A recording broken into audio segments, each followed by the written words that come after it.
All right, guys. Well, good evening, and thank you all for coming. So I'm Deputy Chief Mark McCormick, the Commander of Operations and Public Information Officer for the Kenner Police Department. The purpose of holding this press conference today is just to provide an update into the investigation of the death of Adan Manzano.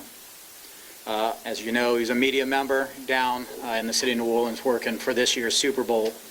With me today is Kenner Police Chief Keith Conley and Jefferson Parish Coroner Dr. Jerry Satanovich. As most of you know, during our last press conference and our updates over the last month, Adan Manzano was found deceased in a Kenner hotel room on February 5th. Investigators discovered some property, including his cell phone and credit cards, missing from his room, and later developed Danette Colbert as a suspect in the investigation. An arrest warrant was obtained for Danette Colbert, and on February 6th, she was arrested by the Jefferson Parish Major Crimes Task Force. Since our last updates, detectives have worked tirelessly to uncover new evidence and information related to this investigation. Today, Chief Conley would like to share those updates with you. Chief. Thank you, Deputy Chief. First off, I want to thank Dr. Satanovich for being here, the Jefferson Parish Coroner. I know there's been a lot of questions about the work he's done on this case, so I'm going to offer him to come up here with his staff, introduce the staff, and give a brief synopsis of what he's found. Doctor?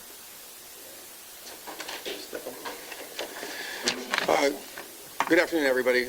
Again, my name is Dr. Jerry Satanovich. I want to introduce who's with me. This is Tim Geneve, our Director of Forensic Operations, and Dr. Dana Troxler, who is our Chief Forensic Pathologist. I want to go over Mr. Manzano's preliminary autopsy findings. Cause of death we have as the combined toxic effects of alprazolam, which is also known as Xanax, with ethanol, which is alcohol, along with what's called positional asphyxia. The positional asphyxia means that he was found face down in a pillow with sparing of lividity, with no lividity around his nose and mouth. The manner of death at this point is undetermined. Now, to give a little more detail on the intoxication, his alcohol level was 0.232, which, as most people know, is almost 3 times the legal limit of alcohol. His Xanax level was 25 nanograms per milliliter. Now, that's just a number, but to give you an idea, a person who's taking a milligram of Xanax 3 times a day, which is a very healthy dose of Xanax, would achieve a level of about 30 nanograms per milliliter. So it's not an insignificant amount of Xanax in his system. In most cases of an overdose of Xanax, especially, and I'm talking about the Xanax alone, those levels are usually over 100. However, when combined with other central nervous system depressants, that amount goes way down, so those combined effects is what causes where we are today.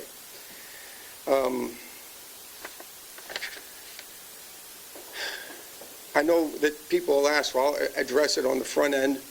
People ask about, why is it undetermined? Well, in most cases of overdose deaths, the manner of death is accidental. Okay? And that's whether or not there's positional asphyxia or not, they're usually classified as accidental. However, given the uncertain circumstances of this case and the additional collection of circumstances of this case, we felt that the most appropriate manner of death is undetermined. So that's what I've got. Any questions for Dr. Satanovich? I have a question. So when mixing the Xanax with the alcohol, yes, that's what can sort of exacerbate it? Exactly. So those are additive effects. Central nervous system, both of them are central nervous system depressants, and when you add them up, they're really bad. A good example I can give you is somebody who takes an anxiety pill and they fly and they take alcohol, and the next thing you know, they're out and they can't wake them up. That's kind of what it is. They're additive effects. And So can it cause the heart to do, weird things like maybe stop or? I don't think so. Typically, no. I mean, usually what happens is you wind up, one of the dangers is you wind up in a position where you are obstructing your ability to breathe. Can you talk about just how long it took to get to this point? And initially, the results were going to be 2 to 3 weeks, possibly up to 4, and here we are almost 2 months later getting preliminary results. And from what I understand, the complete results panel isn't in? No, preliminary results are a dipstick. They can be pretty unreliable, okay? So what we do is we don't rely on those, we don't report it. Look, that got out because they had to use it to make charges.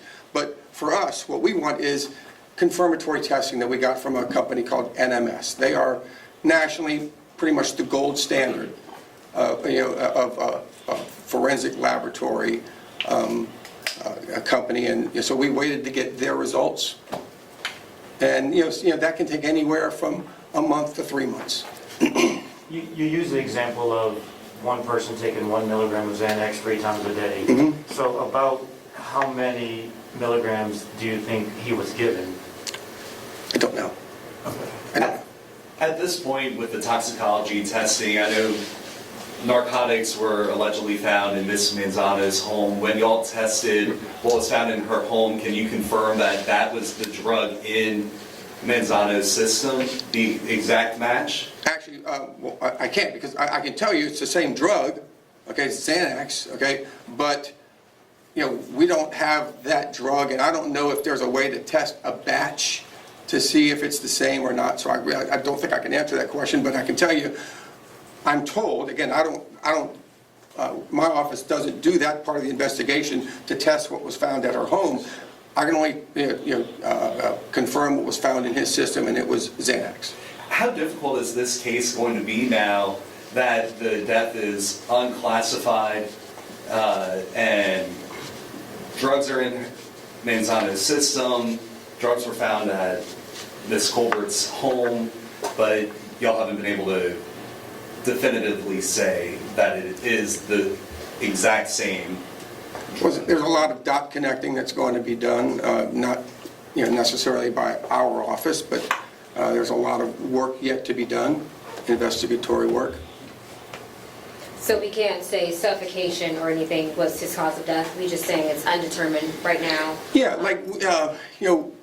we know that he's face down in a pillow, okay? So, and you can tell that by, like I said, I was telling you, the lividity is when the gravity causes blood to pool, okay? And if there's something pushing on you, like you're pushed up against a pillow, it won't pool. So in his case, there was sparing of lividity, no lividity in this area around here.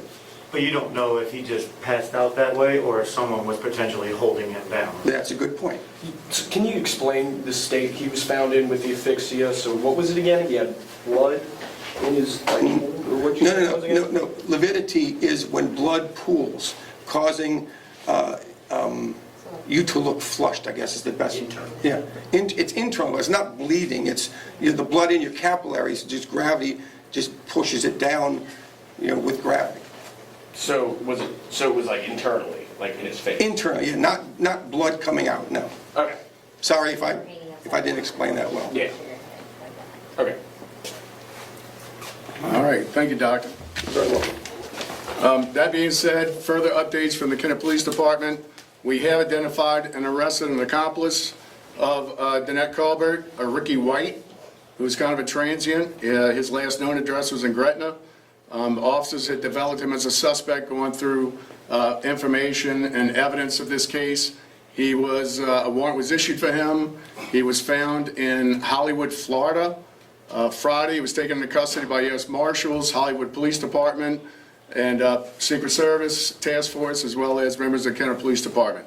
So he is now in custody in the Broward County Sheriff's Office Jail in Fort Lauderdale, Florida, awaiting extradition. He was charged with the property crimes of simple robbery, access device fraud, illegal transmission of monetary funds, bank fraud, and computer fraud. So he's facing the same charges that Danette Colbert is locked down on right now. Another development is Based on evidence obtained since her initial arrest on February 6th, Kenner police officers have obtained an arrest warrant for second-degree murder yesterday on Colbert, and she was booked on that this morning in the Jefferson Parish Correctional Center. So now, as this case is ripe for prosecution, as it goes forward to the DA's office, I'm not really going to be giving much information on that because I don't want to compromise the adjudication of this case. Mr. Connick is going to be having to prosecute this case, and I'm not going to make his job any more challenging by trying it in the media as opposed to the courtroom. So that's all the information I have, other than she was booked this morning for second-degree murder based on a warrant that was signed by a commissioner, based on a probable cause in that warrant. I can tell you, to recap is basically what we said. We don't want Ms. Colbert to see the light of day again. We have worked collectively with Governor Landry, General Morrell, D.A. Connick, D.A. Williams, Colonel Hodges, Superintendent Kirkpatrick, Sheriff Randy Smith. All the probations in New Orleans and Jefferson Parish have either been revoked or there's motions to revoke them. She's got open charges in Kenner and St. Tammany, and General Morrell has invoked the Habitual Offender Act in New Orleans to try her for some serious time. So, I want to thank the cooperative effort of all our law enforcement agencies in this area, Coroner's office, and getting the job done and being concerned about the safety of our public here in the metro area. So with that, I'll take any questions. Yes. Chief, do you think it'll be tough for the second-degree murder charge to stick, considering that his death has been ruled unclassified and there's not a definitive, Well, no, look, there's a lot of pieces in this puzzle. We recognize it's going to be a circumstantial case, and Mr. Connick has some heavy lifting to do with that. But the fact that we passed, we crossed a hurdle by getting the probable cause affidavit signed for her being charged with second-degree murder is a good start. And we're not going to give up. We are still investigating this case around the clock. I've got 4 officers assigned to this. We have a lot of data to go through. We have more data to go through now. I feel very confident on the investigation and the effort of our detectives, as well as all the other agencies involved in this one particular case. So, we will support Mr. Connick in this throughout the whole adjudication. Can you elaborate on how Mr. White is connected to this case? We found correspondence and information where they were going back and forth, so we think they were working hand in hand in concert with each other on this. So that's basically where I'm going to leave it. Do you believe Mr. White was with Ms. Colbert in the French Quarter the night that Adan Manzano was with her? Stay tuned. That might be information that will be revealed later on in the adjudication of this. Was the impetus to obtain the second-degree warrant the return of the toxicology case or some other evidence that hasn't been revealed yet? No, it was a combination of all the evidence we obtained. Like I said, they're all bricks in the foundation. Circumstantial cases are tough, but there's a place for them. Yeah, that's what I was about to ask you. What was that? If there's a place for them? How soon do you all expect to get Mr. White back here to Jefferson Parish? He's in custody on our warrant in Fort Lauderdale, so I don't know if he's going to challenge extradition, fight extradition, or come willingly. So that's really up to the process. Was Mr. White found in possession of any Mr. Manzano's belongings, credit card, etc.? And when he was taken into custody, did he possibly have any weapons or anything like that on him? I don't have that information at this time. I don't believe I heard you mention second-degree murder charge for Mr. White. Do you believe that there is a chance that that could come in the future as well, along with Ms. Colbert? Well, like I said in the very beginning, we don't speculate, we investigate, we go where the evidence leads us. So let's see where we end up a month from now. I heard one of the questions to Dr. Satanovich is, why did this take so long? Man, in a case like this, you got to get it right. You're not going to rush this. Our main concern was that, she wanted to get bonded out or released on her own recognizance or something like that. So we're confident with the work that we've done with our partners in the criminal justice system that she's not getting out. So why would we rush anything in a case like this? We certainly want to measure twice and cut once, and that's what Dr. Satanovich has done to his department's credit. That's what the DA's office is going to do, and we're all going to be working arm in arm throughout this whole process to make sure that justice is served. But overall, right now, even without the determined death, the confidence level for y'all is high right now? I'm very confident. Now, Mr. Connick's got some heavy lifting to do, but we're all here to do it together, and, we're still going to be uncovering facts and things that could assist in the prosecution of this case, and we're not going to stop until it's done. And if y'all could clarify, just with Ms. Colbert being booked on murder charges, why is the death ruled unclassified? Excuse me, can I chime in? Yeah, please. Look, the second time you've asked that question, I want to make sure I address it. It's not unclassified, it's undetermined. Undetermined. Okay, so the classification of manner of death does not get in the way of the judicial system to do what they need to do based on the evidence that they collect outside of our investigation. The best example I can give you of that is somebody who dies in a car accident. Okay, they're going to come in, Dr. Troxler, or one of the other pathologists is going to do an autopsy. It's going to be deemed accidental. That does not get in the way of the judicial system for prosecuting another person for vehicular homicide. Doesn't get in the way. It just doesn't get in the way. So I don't want to give anybody the impression that we're not cooperating. We do an independent investigation, and I told you we're preliminary. Something may come up. We may find something that changes the opinion of our group of pathologists, and we may change it. But right now, that's where we are. And undetermined doesn't get in the way. I want to make sure that point's made. No, thank you for making that point, Doc. All right, any other questions? For White, his charges are the same item number as Danette Colbert, meaning he's accused of simple robbery in the same incident that she's accused. He's accused of computer fraud, same incident she's accused, monetary transmission. All of those are the same acts, correct? That's correct, Michelle, yes. And we do have a handout with some mugshots of both of them. All right, if that's it, I promise you and I commit to you that as we get more information, we'll pass it on. But I do have a commitment to the DA and to the judicial system not to really elaborate on any evidence or information that they're using to build their case.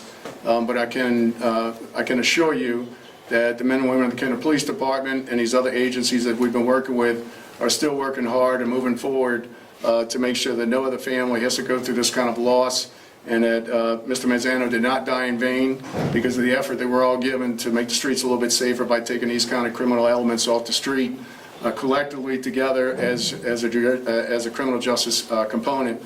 I feel very confident that we're going to reach our goal. So thank you all for coming today. If you have any questions, I'll take them later.